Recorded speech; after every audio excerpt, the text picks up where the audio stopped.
والمرسلين وعلى آله وصحبه وكل من تبعهم بإحسان إلى يوم الدين. أما بعد فأعوذ بالله من الشيطان الرجيم. بسم الله الرحمن الرحيم. واتقوا يوما ترجعون فيه إلى الله ثم توفى كل نفس ما كسبت وهم لا يظلمون. آمنت بالله صدق الله مولانا العظيم. हमारे ग्रामों हज़रात के उलमा किराम और मशाइख़ इज़ाम और दुआ खुशनसीब गुजारा मत करो कि अगीद दर्सी निज़ामी तकमील कर रहे और तमाम मुसलमानों क़दरमनों रूनों अस्सलामु अलैकुम व रहमतुल्लाहि व बरकातुहू.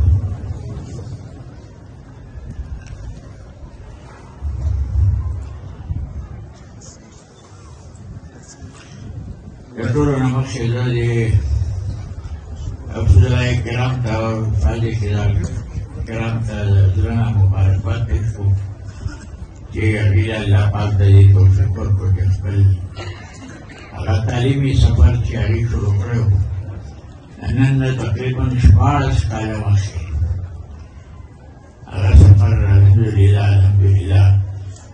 Tetapi mutabik resmi andaskan safar mukabah. जैसे निज़ामी के शुमार वक्त जो तालीम इस्तेमाली यहाँ मुसलमान को तालीम उम्मन एहसास दिखती मिडल नरुस्तो दी अरबी क्लासों में दराजी और कम से कम अतक काला सवाल जहाँ दुष्पार स्काला तवील दौरानिया दला वसूलिया जब बड़े शरीर का मदारिस का रिवायत है कि दरसिलामी तकमील शुरू से इज्तिमा मुनाकिद की पाए की दरसाबंदी की और बारे बारे खुशहाली इज़ार की यकीनन मुबारक इज्तिमा खुशहाली इज़ार दबारा और जब हम दुआ देते अल्लाह जी आप सुधारा दीन मदीन मुखलिस खादिमान जुट के अल्लाह दीना दीन फिर नुमाया खिदमत वाली यदि मुझे की लस्करी हो लगता सुधा इधर कोमा जमान कोई जो तकरीबन 65 का बिजनेस पे तकादा खाली तो उर्दू को माहौल के ये शोए दे हमारा कुछ जगह मुर्दोला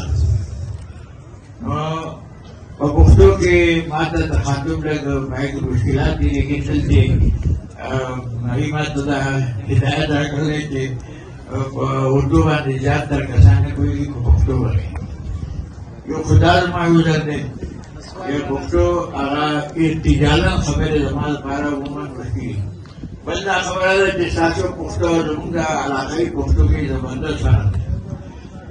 और छोटे बच्चे पीढ़ी तालीम दे अगर माता पशु को मैं ताकि कोई मौत तो सो है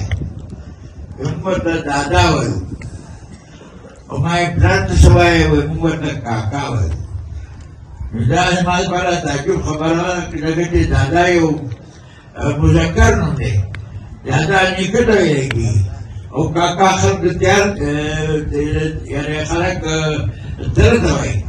इंसान बीजों का केवल बहुत पैदा के ज़मीन आसमान पार है जो जना यो खतीब दाने खबरे उम्मन तामुई और परेशानी के माला खबर अब नहीं संगा अब ये सब मैं बोल ये मारा तो कोशिश को मटे इस माता बड़ा जवाला तारीख मुताबिक जैसे अल्लाह पाक बाद तौफीक़ा के साथ बचेंगे ताकि खिदमत के पेश हो.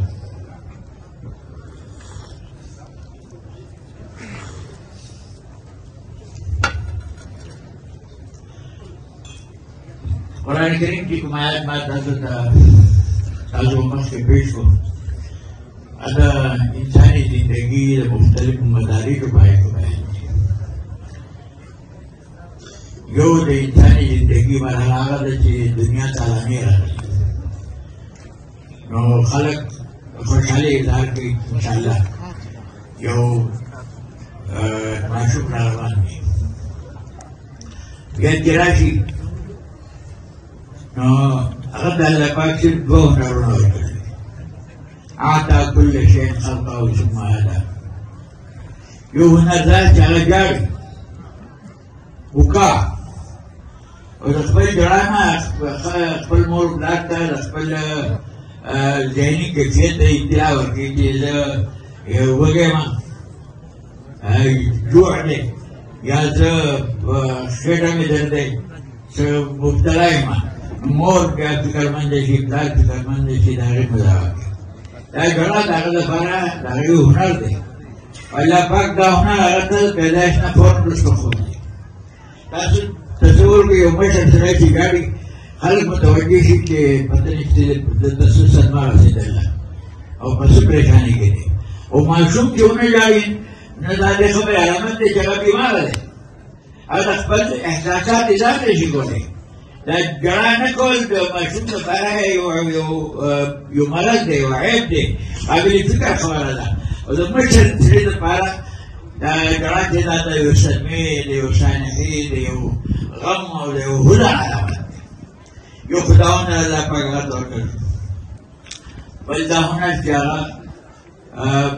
په خولې کې راکاږي پی راکاږي که دا هنر هغه ته نه وي نو دا به څنګه د هغه پرورش کې څنګه به لوېدی او په دې موقع کې نشي معلم نشي استاد نشي مدرس نشي انسپکټر نشي پیدا کېدی چې هغه ته دا فلسفه وښیي چې نشي راکاږه او د خوراک انتظام کوه دا دوه هنرونه په شروع کې بغیر د تعلم نه بغیر د استفادې نه من جانب الله او د وحي یعنې قای روح فضلې سره الله پاک دا دوه هنرونه راته ورکړي ماشوم ته یو د ژړا هنر او یو د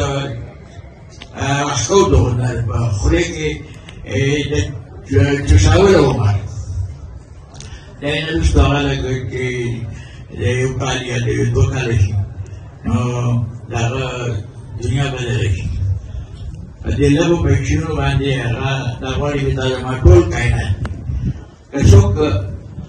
د هغه څه شی وشوکوي نو د هغه په نظر کې طاقتور ترین هستي چې د هغه د امور ده اپني یا دادا یا داسې اواز ورغی چې زما مدد وکړي هغې نه چې نور لوی شي نو د خپل جیب و زینت فکر وي چې زما دې کپړې ښیي زما دې پیزار ښیي زما دې شیان ښیي چې د خلکو په منځ کې ښه ښکارېږم بیا چې نور لوی شي نو نور د هغه بل شان جذبات دي دې پورې چې اخر ورته ورسي نو بیا هغې ته تکاثر انتها راشي تکاثر فی الاموال والاولاد د هغه دا خواهي چې د کور ډکي د ماشومانو نه او د بني ادمو نه او پیسو هم ډېرې دا د هغه خوښوي دا د دنیا نظام دی انما الحياة الدنيا لهو ولع لعب وزينة وتكاثر بينكم تفاخر بينكم وتكاثر في الأموال والأولاد دا د انسان د زندګي یو مرحله ده او هر څوک د دې نه تېرېږي وی قرآن کریم په آیت کې موږ ته د دې خبرې یاد دهاني کړله چې دا ټولې مرحلې باندې په تاسو تېرېږي لیکن آخري مرحله د يوم حشر فاتقوا يوما ترجعون فيه الى الله تاسو دا ټول ژوند چې روان دی دا يوم الحشر ته روان دی يوم الحساب ته روان دی يوم الدين او يوم الجزاء ته روان دی دا د قرآن کریم آخري آیت دی آخر ما نزل من القرآن دا آیت دی په دې کې الله پاک وایي که موږ ته یو پیغام راکړي یو سبق راکړي چې دا ژوند ستاسو تېر شو د شروع ژوند بیا د دوه کاله عمر ژوند بیا د بعد د 15 کالو د ژوند عمر بیا د 150 د 40 کالو د ژوند عمر بیا د 80 او د 80 کالو د ژوند عمر لیکن نتیجه ستاسو یوم الحشر ته متوجه ده په دې ټول د شګو قرآن کې تاسو دغه ورځ مه یادوئ دغه ورځ نظرانداز مه کوئ ورزنا ذنب بخبر وبخبر ما صادق واتقوا يوما ترجعون فيه الى الله ثم توفى كل نفس ما كسبت وهم لا يظلمون. ودغورت من الدين دنيا اعمال تاسو محاسبه کیږي، تاسو خبرګيري وکړي، تاسو اعمال بدلي غير بنتيجه به تاسو انجام مخته. يا أخي ما تسألكم لله القرآن الكريم آخري آيات اقرأ باسم ربك الذي خلق الذين الوحي ابتداء هو والوحي جاء بالآيات ما تشهد واتقوا يوما ترجعون فيه إلى الله ثم توفى كل نفس ما كسبت وهم لا يظلمون. كما يقولوا هذه التاريخ من الأخذ قرآن کریم آخری آیت منگا دا پیغام را کئی چی دغا ورزینا بی غورا کئی گئی مو بی خبر کئی گئی مو. زب دی مجلس کی جس تمہارا قدمان بنی آدم موجود دی زرانی متعلق داوی ریشمتی بینده کالا رشد با دیر کسان نہیں پاؤں گی اولس کالا رشد با نور کمی آشی او پنجوز کالا وقت دیری کے مستقبل ډېر محدود تعداد د پاتې شوي نو په ټول زیر زمین خاورې ته دی. واتقوا يوما ترجعون فيه الى الله ثم توفى كل نفس ما كسبت وهم لا يظلمون. دې خبره احساس وکړه. یو خو دا خبره ستاسو په خدمت کې ما عرض کول وکړم. وایي دا خبره ستاسو په خدمت کې عرض کول غواړم چې د کائنات دا ټول نظام الله پاک پیدا کړی کله پیدا کړل، 50,000 کاله مخکې پیدا کړل، 1,00,000 کاله مخکې پیدا کړل، 2,00,000 کاله مخکې پیدا کړل. د دې تاریخ منضبط تاریخ نشته، لیکن یو طویل دور تېر شو چې د کائنات دا کارخانه موجود ده او دا په دې نظام کې هېڅ تفاوت نه دی راغلی. دا 50 کاله مخکې په یو خاص وخت باندې راخطو او په یو خاص وخت باندې غروب کېدو. دا اسمان سوري، دا سپوږمۍ، دا زموږ په ځمکه باندې دا باغات، دا اناج، دا میوهجات، دا اوبه، دا دریاونه، دا سمندرونه، دا ټول نظام د نن نه 1,00,000 کاله مخکې موجود و. آینده څوک چې د الله پاک اراده ده او قیامت هغه ماحول نه جوړ شوی دا وخته پورې به دا نظام موجود وي. لیکن انسان ناقابل انسان چې دغه ناپایدار دی، انسان ناقابل دوام دی. دا ټول شیونه د مخکې نه وو، آینده به هم چا ته یو خاص وخت وري، په دې کې هېڅ تفاوت نشي. ما ترى في خلق الرحمن من تفاوت. هر انسان تر ماشینانې، انسان تر خوراک سامانې یو وخت راسي چې د هغې صلاحیت ختم شي. لیکن کائنات په دې نظام کې هېڅ تغیر نه دی راغلی. نن فبرवरी 7 تاریخ دی، 7 تاریخ دی. نن دوه راختلی مثلا پر 7:20 باندې مثلا د نن 50,000 کاله هم په 7 فبرवरी باندې په دې ټایم باندې دوه راختلی او په دې کائنات الله اراده کړله چې دا باندې 50,000 کاله وروسته به هم په 7 فبرवरी په 7:20 باندې به دا دوه راځي. دا د الله پاک نظام دی. بني آدم ناپایدار دی، بني آدم زوال پذیر دی،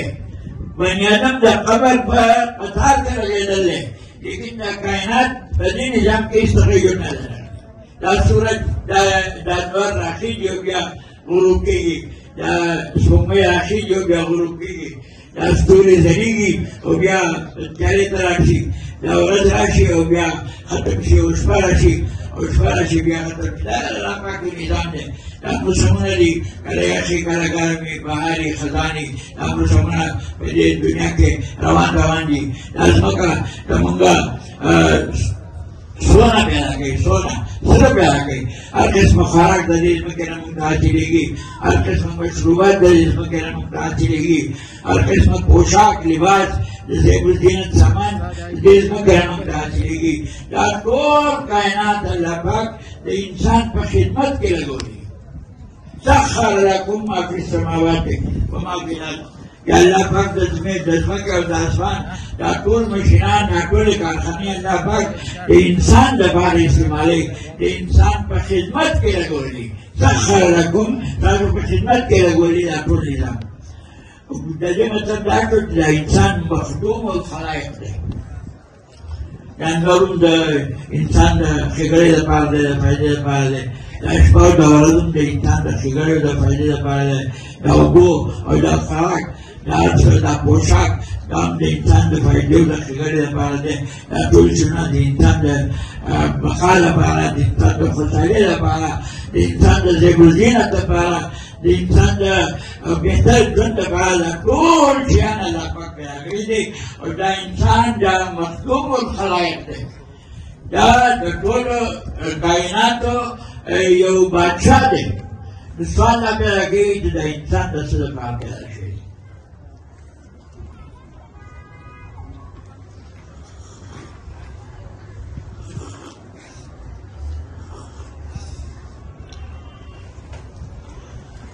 د دې سوال جواب که موږ عقل استعمال کړو عقل د دې سوال جواب نشي راکولی ځکه د عقل دایره محدود ده لکه څنګه چې زموږ د حواسو دایره محدوده ده موږ د سترګو نه هر شي وینو لیکن د وراء الجدار د دیوار نه شاته موږ څه نه یو خبره موږ اورو لیکن د یو خاص دایرې کې موږ اورو که ډېر لرې سړی یو ناره بلنده کړي نو موږ غوږونو ته نه راځي څنګه چې زموږ د حواسو دایره محدوده ده دارنګې د عقل دایره محدوده ده د دې خبرې جواب عقل نشي ورکولی چې دا انسان په دې دنیا کې د څه لپاره راغلی او انسان وما اوتیتم من العلم الا قلیلا انسان اگر چې ځان ته همدان وایي او فخر کوي یو سیاستدان یو ساینسدان په دې باندې فخر کوي چې د کائناتو رازونه ما منکشف کړو لیکن عجیب و غریب خبره دا ده چې په خپل انسان کې داسې اجزا موجود دي چې د اوسه پورې د ساینس سره صحیح هغه ته نه ده شوي دا دماغ زموږ پاور هاوس دی زموږ د ټول جسم نظام دا دماغ چلوي دا ګوته ده دا پښې دي دا لاسونه دي دا زموږ زړه دی دا خیالات و احساسات دي پاور هاوس چې دی هغه دماغ لیکن د دغه دماغ پورا کشف د اوسه پورې د موجوده میډیکل ساینس نه دی کړی عجیب و غریب صلاحیت د دې دماغ زما یو عزیز و د هغه دا ګوته شل شوه دا راته ګوته مټه اته ګوته وې خاص نوم وایي ما نوم ویل دا ابهام اعتراض دا شل نو په ډېرو ډاکټرانو پسې وګرځېد نو چا په سمجھ کې را نه رسېد دی سې راځو حرکت پکې نه بیا یې ډاکټر ته راغی هغه ډاکټر ورته وویل چې ته که مخکې خوب کې کم قسمه تکیه استعمالوې د سر لاندې کم قسمه تکیه استعمالوې هغه ورته وویل چې زما دې څه تکیه ده هغه ډاکټر ورته وویل سبا نه تکیه مه استعمالوئ هغه تکیه پرېښوده په یو هفته کې د هغه په دې ګوتې کې حرکت پیدا کړ یعنې دې دماغ زموږ د جسم د هرې شي سره څنګه زموږ د عقل دی الله پاک موږ عقل راکړی لیکن عقل د مخصوص دایرې د حده پورې زموږ په مدد کولی شي مطلقاً په هر معاملې کې زموږ مدد نه شي کولی مثلا روح دی روح چې روح په انسان کې هغه انسان دی هغه سړی دی هغه زنانه ده هغه ماشوم دی هغه مشر دی هغه جوړ دی هغه ناجوړه دی هغه محنتي دی هغه عالم دی هغه ډاکټر دی هغه انجینیر دی دا ټول صفات د هغه سړي چې څو پورې د هغه په جسم کې روح دی روح او چې روح دې وځي نو خلک وایي جنازه ده خلک وایي مړی دی هغه د انساني وجود په مرحله کې چې دغه کوم صفات او دغه کوم خلکو به هغه مخاطب کوه هغه صفات دي وایي مړی دی ډیډ باډي میت وایي دا جنازه ده دا لیکن دا روح د جسم ته څنګه راځي او څنګه وځي موجوده ساینس سره د ټولو مهارتونو نه جواب نشي ورکولی څوارلس سوه کاله مخکې مقامی خلقو د نبی کریم صلی الله علیه وسلم نه سوال کړو چې روح څه حقیقت دی یسألونک عن الروح نو وحي جواب راغلی و چې قل الروح من امر ربي وما اوتیتم من العلم الا قليلا انسان بعض اوقات ځان ته همدان وایي چې زه په هر څه باندې پوه یم زه ډېر چوک شم لیکن د هغه په جسم کې چې یو خاص لطیفه ده د هغه لطیفه نه هغه بې خبره یو ډاکټر د دې خبرې پیشنګویي نشي کولی چې د دې انسان څومره ژوند پاتې دی نو د دنیا کې څه اشیا دي په هغې کې خو لیکلي وي چې ایکسپایرټي ډیټ چې دا دومره وخت پورې قابل استعمال دی نه وروسته قابل استعمال دی لیکن د انسان متعلق څوک پیشنګویي نشي کولی چې د ده د عمر 15 کاله پاتې دی که 10 کاله پاتې دی که 20 کاله پاتې دی داسې یو مشین داسې یو میټر د اوسه پورې نه دی دریاب شوی چې هغه د انسان د عمر مطابق پیشنګویي وکړي لیکن حقیقت ہے کہ لا جاجلهم لا يستأخرون ساعة ولا يستقدمون موجود سائنس ہوئی جدا انسان خپل فطرتی اور طبعی وجود په حوالے سره لافانی دی دلته مرګ نه دی پکار ځکه چې غذا اخلي د غذا نه وینه جوړېږي د غذا نه مختلف ویټامین جوړېږي د هغې نه مختلف د انساني جسم کې څه ضرورت دي نفسیات دي فولاد دي هغه زموږ معده د هغې تجزیه کوي او د جسم هر حصې ته چې د څه توانایي ضرورت دی هغه توانایي سپلای کوي اوس د دې لحاظ سره پکار ده چې اسلام کې موږ چې یو انسان د مرګ نه راځي هغه لافاني دی لیکن سره د دې نه موږ شپه ورځ دا ګورو چې جنازې روانې دي قبرستان کې کېږي اذا جاء اجلهم لا يستأخرون ساعة ولا يستقدمون کائناتو په دې نظام کې تغیر نشته لیکن انسان تغیر پذیر دی ماشوموالی دی بیا ځواني ده بیا د عمر رسیدګي ده بیا زیات عمر دی بیا فنا ده بیا جنازه ده بیا قبر دا روان دي دا یو مشاهده ده په دې کې څه فلسفه نشته په دې کې څه منطق نشته په دې کې څه رازداري نشته چې انسان لا فاني نه دی فاني دی او دا کائنات دا نظام چې دی په موجوده شکل کې د څو پورې چې قیامت نه دی ناقابل تغیر دی ناقابل تفاوت دی ما ترى في خلق الرحمن من تفاوت د دې مطلب دا شو چې دا انسان مخدوم الخلایق دی دا ټول نظام د انسان د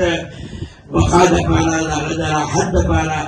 د هغه د مصلحت دپاره دا ټول نظام الله پاک مخفر دی او انسان مخدوم الخلاق دی لیکن من دا سوال وکړو چې انسان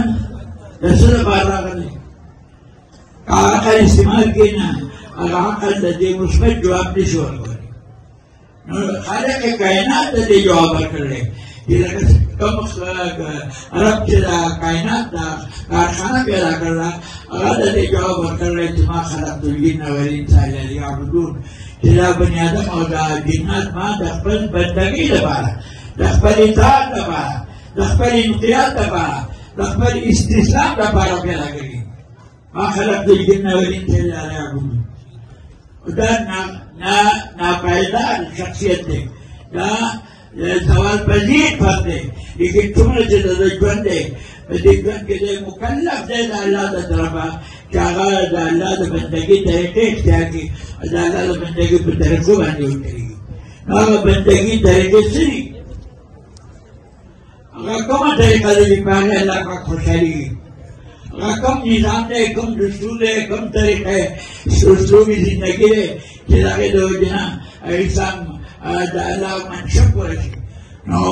ما خلقت الجن والانس لیعبدون الله پاک دا ویلي چې ما خپل بندګۍ لپاره د انسان پیدا کړل بندګۍ د تېرولو نظام څه دی هغه قرآن کریم دی ذلک الکتاب لا ریب فیه قرآن کریم دوسرے د الله د رضا مطابق زندګي تېرول غواړي نو هغه لپاره دا پکار ده چې هغه د قرآن کریم سره خپل تعلق قائم کړي او د قرآن کریم په رڼا کې د قرآن کریم په تعلیمات او د هدایت په رڼا کې خپل ژوند تېر کړي دغه شان ژوند تېر کړو انشاءالله په دنیا کې به هغه ته خیر ورسي او د آخرت هغه زندګي به هم د خوشحالو او د الله د رضا مطابق وي.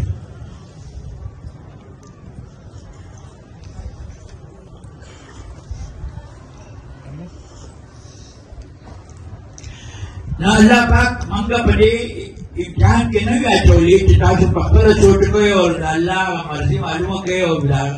هغه اسلوب حیات او هغه طرز زندګي اختیار کړئ. الله موږ په دې امتحان کې نه وي اچوي. الله موږ ته وحی راولېږلی د آدم علیه السلام نه واخله د محمد مصطفی صلی الله علیه وسلم پورې وحی راغله او بني ادمو ته یې لار ښووله چې په دې طریقه باندې که چلېږئ نو انشاءالله د الله رضا به حاصله کوي او انشاءالله جنت به انشاءالله انجامي او د هغې آخري شکل چې دی هغه قرآن کریم دی چونکې د نبي کریم صلی الله علیه وسلم بعثت بالکل آخري نبي و کتاب هم آخري نبي دی نو الله پاک د دې کتاب د حفاظت په خپله ذمه اخیستې ده. انا نحن نزلنا الذکر وانا له حافظون.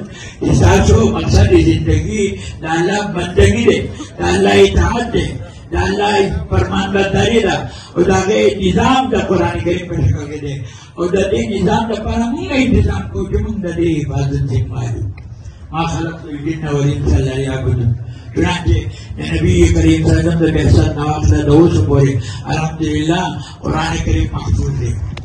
د قرآن کریم ټول تعلیمات محفوظ دي. قرآن کریم څنګه محفوظ دی؟ دا یو ماشوم پاسي دو درې کاله کې قرآن کریم د هغه په سینې کې محفوظ دي. یو په دې ملک کې حالانکه دلته فساد او فرار عن الدین ډېر یعنی افسوسناک شکل کې موجود دی، لیکن بیا هم الله پاک د مسلمانانو سینې د قرآن کریم دپاره خلاصې کړي دي. یو ماشوم پاسي او په لږو ورځو کې قرآن کریم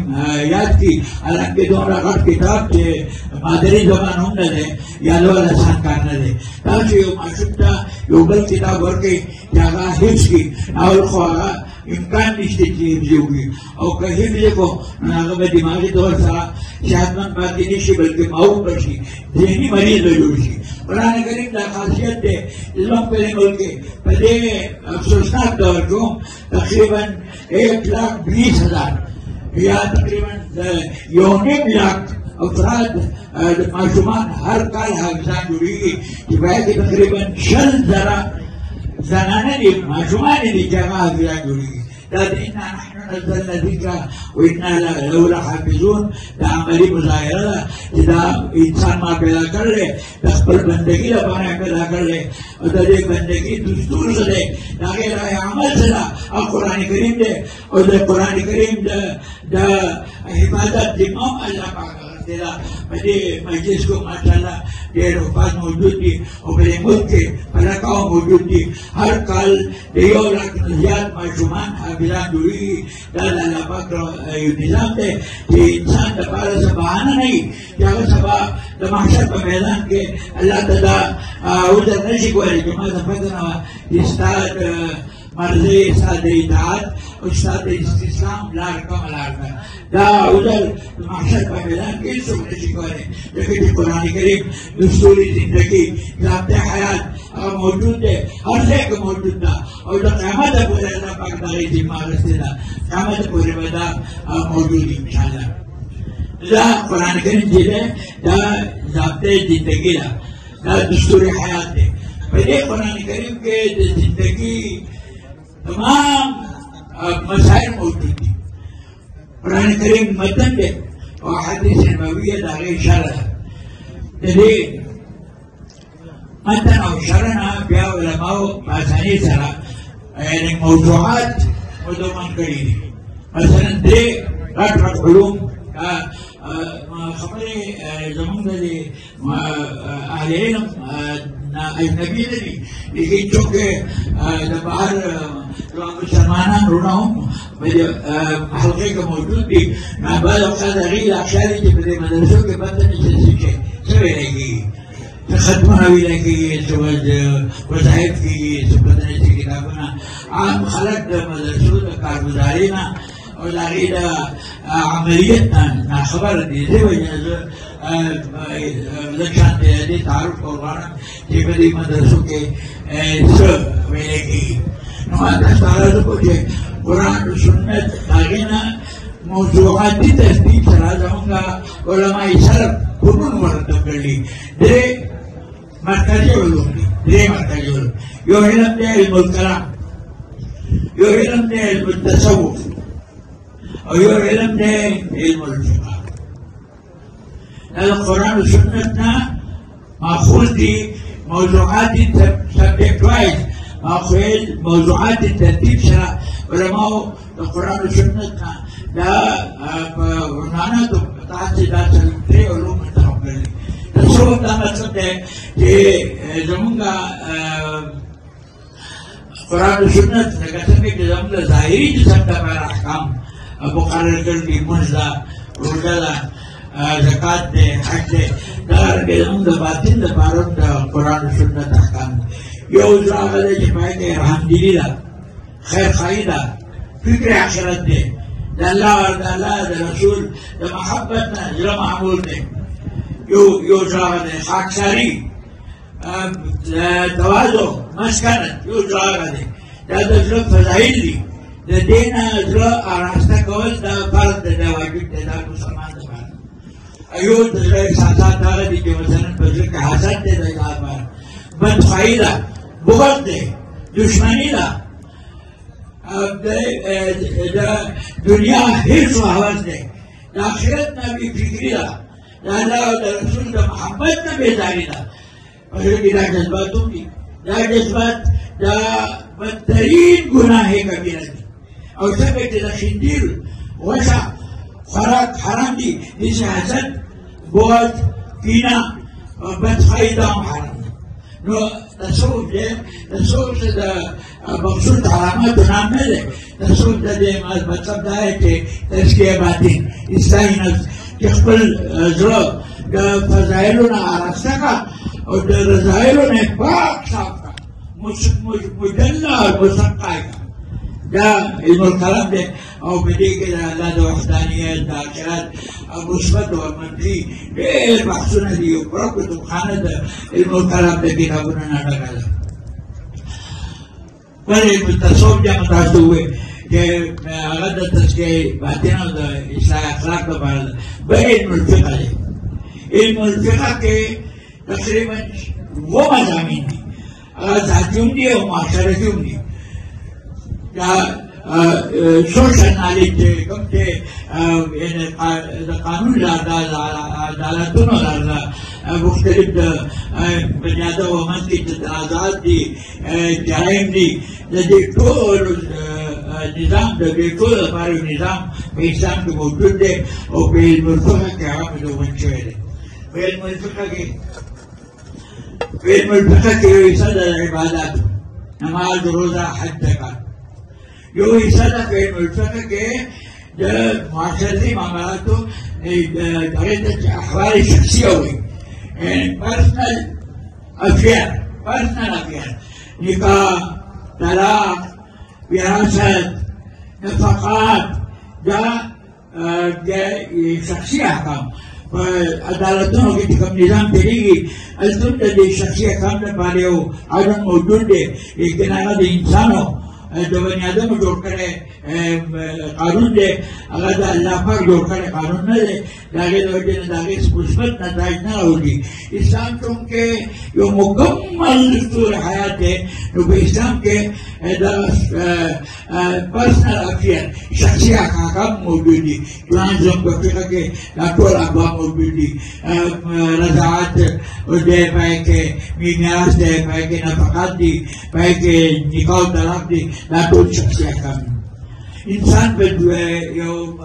متمدن الله پاک بنده پیدا کړی، هغه په غار کې او د غر په سر کې وخت نه شي تېرولی. دا بني ادمو سره وخت تېروي. بني ادمو سره وخت تېروي، د خرید و فروغ ضرورت راځي، د لین دین ضرورت راځي. دا مستقل باب دی زمونږ په فقه کې کتاب البیوع باید چې موږ ته د دې خبرې رهنمایي حاصلېږي چې کوم کاروبار صحیح دی کوم غلط دی کوم حلال دی کوم حرام دی او حاصل د هغې دا ده یو بني ادم چې څه خوري چې د هغه حلق ته لقمه حرام لاړه نه شي صرف په لقمه حرام لاړه شي کتاب البیوع یو مستقل باب دی ترانزیکشن قانون بدون کې د ترانزیکشن وي په عدالتونو کې د لین دین او د دې مسایل راځي دا زموږ کتاب زموږ په فقه کې د ترانزیکشن بهترین تفصیلات دي هغه کتاب البیوع په شکل کې دي او د دې یعنی معاملات چونکې د اسلام یو اخترین شعبه ده د د قرآن کریم د ټولو نه طویل آیت دی هغه د ترانزیکشن او د معاملات یو خاص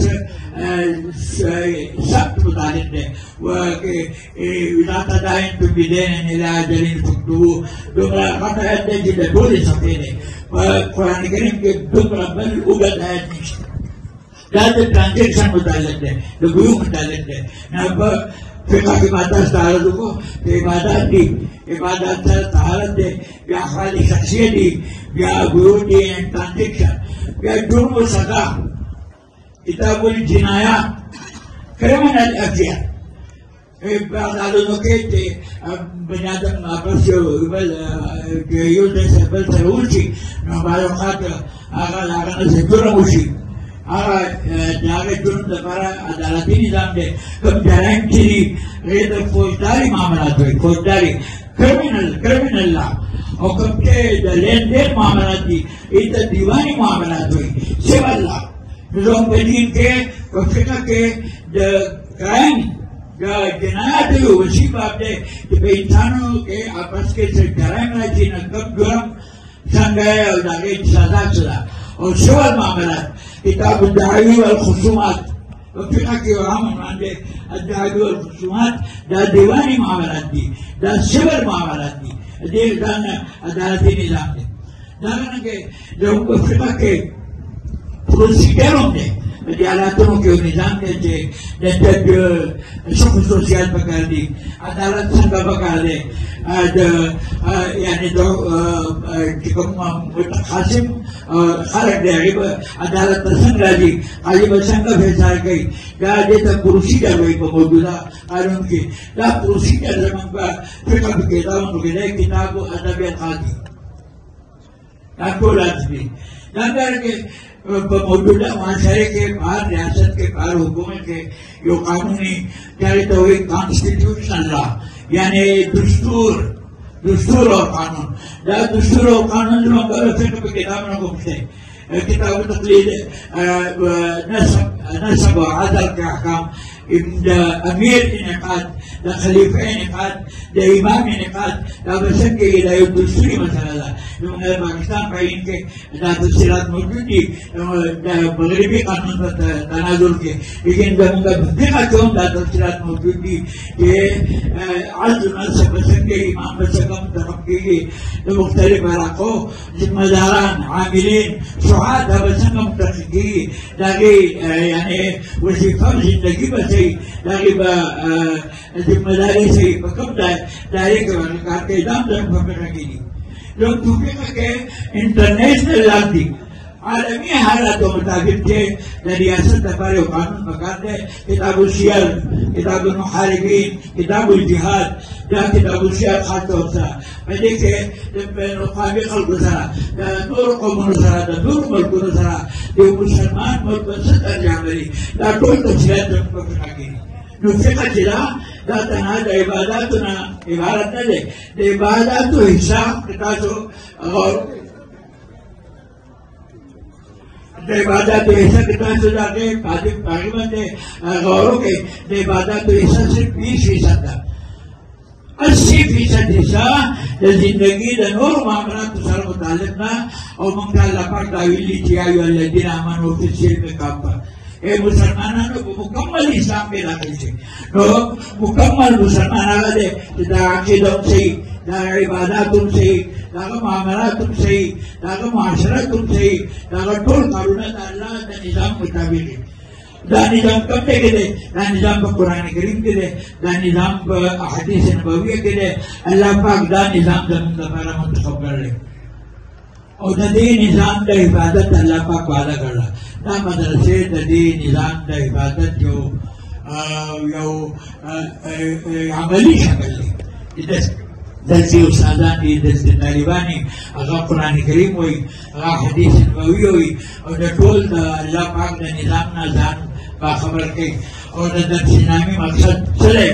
ما د خپلو مشرانو اورېدلي د درس نامې مقصد دا دی बाअमल मुसलमान बनना और दूसरों को बाअमल मुसलमान बनाने का तरीका सीखना पर व्यवसाय मजबूत मुसलमान थी और मुसलमानों जोड़ो आगे हुनर और तरीका मालूम थी क्या मकसद है जो वक्त कम थे तो दोबारा दामादा से ईमानी तारुफों को बड़े मदरसों के साथ लोग पढ़ाई तो बाहर खल्क लोगों पता नहीं कि मेरे मदरसों के शरीक मेरे मदरसों के ईमानियात होती मेरे मदरसों के तस्के बातें होता मेरे मदरसों के लाखों कवानीन थी और मेरे कवानीन बांधे तकरीबन 9 काला मेरे रोई जमीन बांधे नबी करीम सल्लल्लाहु अलैहि वसल्लम ने उसको अमल किया उसको का मुक्तलायु आगे कानून कवानीन बांधे मुसल्लत थी लेकिन ना मदरसे न पाए कि नबी कवानीन हो नजरियाती और फिक्री हिफाजत होगी और अमली हिफाजत तमाम जद्दोजहद होगी खुशनसीब कम खुदारा तेरी दिल्ली निजाम 150 सन से आगाही हासिल का दीता दोबारा अखबार जना मुबारकबाद पेश को दी सरपरस्तान तो मुबारकबाद पेश को के अल्लाह ने दुनिया आखिरत पटाली ये नसीब की यो खबर खास तौर पर दी खुदारा पर खिदमत का रसूमा के उस्ताद सुल्दौर हदीस मुशवा और इसका बदे को मुश्किल चला लेकिन बदे खुशफहमी के जान साधन नहीं बुकाते होंगे बाकमाल और मुकम्मल इल्म हासिल दर्स नामी ना मुकम्मल इल्म नहीं इल्म अगायो दरवाजा और तमाल होगी इल्म यो खास लियाकत और इस्तेदाद बात होगी वो चितासो बामनी फन के बयान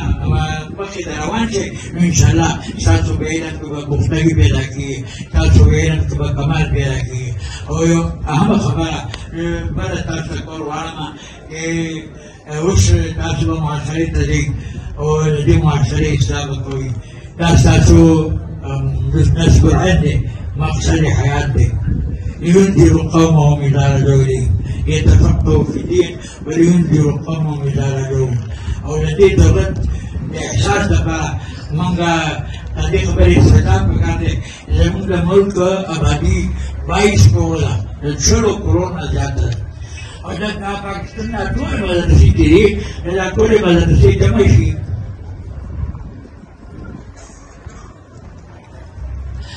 ټول مدرسو څنګه چې څومره وابستګان دي علما دي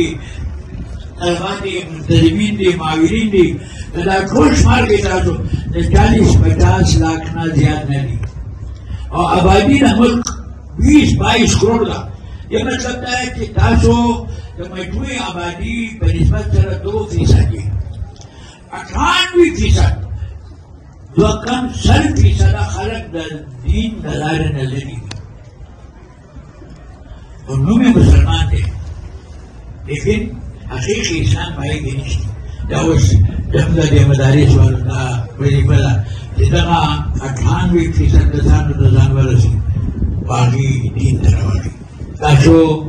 दा दर्सी निजामी और दा अमामा दा यो मुक़द्दस अमानत दे दा सिर्फ कपड़े यो लटकीना दे दा यो मुक़द्दस दा यो फुलादी जंजीर दे किताब से दसर शरा मुंसलिक वैसे तासु माशरे तदे नाचे गुलजार निश्ते अलते खारदार दे तासु मेहनत कोई कुर्बानी भी कोई और नदी खल्क खुदा हिसाब कोई गलत लाने में खैर लाने था बेदीने नवे दीन था बेरारोई नवे इस्लाम दरारे तासु गाट मनसब खुदा मनसब तासु था अखाय नामदार सरवाई कोने आकड़े दे अलुलमा वरसतुल अंबिया دا حدیث موږ عموما ذکر کوو او د عظمت شان په تناظر کې ذکر کوو. مانا دا هغه نصیب کې هغه نور خبره ده، لیکن دا اصل کې دا هغه عظمت شان نه زیات د احساس ذمہ داری اظهار دی. ستاسو هغه کار دی کوم چې انبیا کارو. انبیا به څه کول؟ قومونه به الله ته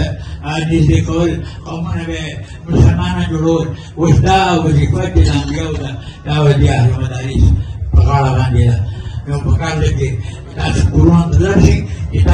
ستاسو مثال د فرشتې د ملایکې، تاسو اعمال اخلاقو مثالي او د خلکو لپاره تاسو یعنې یو فرشته رحمت جوړ شي او تاسو په خاندان کې اصلاح کوي، په معاشره کې اصلاح کوي، په خپل قوم قبیلې کې اصلاح کوي. دا ستاسو منطق غټ منصب دی. ستاسو د انبیا علیهم السلام هغه اسلوب ستاسو اسلوب دی. که څوک په دې کې کوتاهي وکړي نو خدا نخواسته خسر الدنیا والآخرة، او که په دې کې مخکې ترقي وکړي انشاءالله دنیا به هم ښه شي او آخرت به هم ښه شي. آخر دعوانا ان الحمد لله رب العالمین.